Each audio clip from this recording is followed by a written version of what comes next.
micro, il est full, ma carte est full, mais j'ai la flemme d'aller la vider. Voilà, j'ai la flemme. Donc, je me rapproche un petit peu et vous m'entendrez mieux. Je me mets comme ça. Qu'est-ce que je fais? Je fais comme ça. Je fais comme ça? Allez, on est bien. Vous m'entendez? Vous m'entendez? Ouais! Vous voyez même mes pieds. Là. Alors, aujourd'hui, je vais vous parler de bande dessinée. Vous m'entendez bien? Vous me voyez bien? Vous voyez bien ce que je vous montre? Bande dessinée. Le tome 2, alors qui est en fait le tome 1 des aventures de Bertrand Coeftorian. Je vous en ai déjà parlé dans une vidéo lecture de confinement, allez la voir. Je vous en ai parlé aussi sur Instagram avec les 2 BD. Donc ça c'est le préquel de celle dont je vous avais parlé l'autre fois, c'était Zone 57. Et donc là on rencontre un peu Bertrand Coeftorian qui... Alors, voilà, des extraterrestres ont débarqué à Metz, ils sont confinés dans une zone. Et certaines personnes les traquent, ce sont les trackers, et les meilleurs trackers ont leur temps de télévision, hein, dans une espèce de télé-réalité, et lui voudrait bien aussi en faire partie, mais il est pas très prolifique, il traque pas trop d'extraterrestres, bref. Et il s'avère qu'à un moment, il réussit à sauver une petite fille avec une comparse qui est ici, c'est Nina Kiefer, voilà, bref.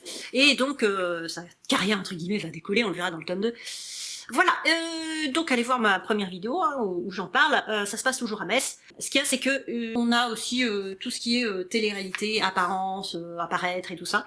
On a aussi beaucoup de références comme je l'avais déjà dit, par Nina Kiefer par exemple, ça fait très penser à 24, les extraterrestres à X-Files, enfin plein de références à des séries télé comme ça des années 90-2000.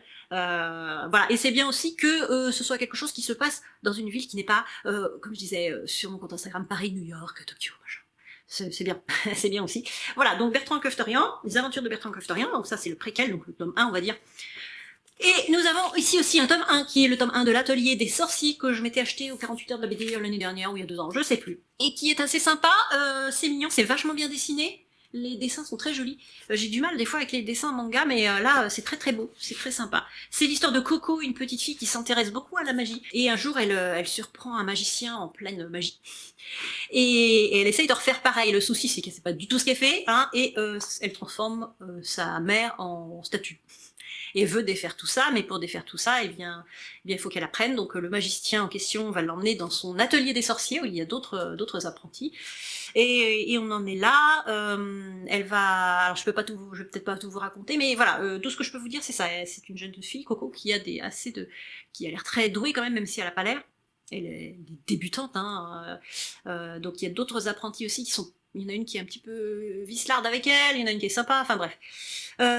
Donc c'est mignon, je sais pas si je lirai la suite peut-être, mais peut-être, ouais, si j'avais à suivre un truc plutôt que par exemple Promise Neverland, que j'avais un peu moins accroché parce que je trouvais que c'était un peu longuet, on sentait que c'était un effet feuilletonnant à chaque fois, et c'était un peu poussiflanant, là tout arrive et c'est de façon normale et fluide, et j'avais bien aimé. Voilà, c'était la session bande dessinée du jour, et sur ce, bonne lecture.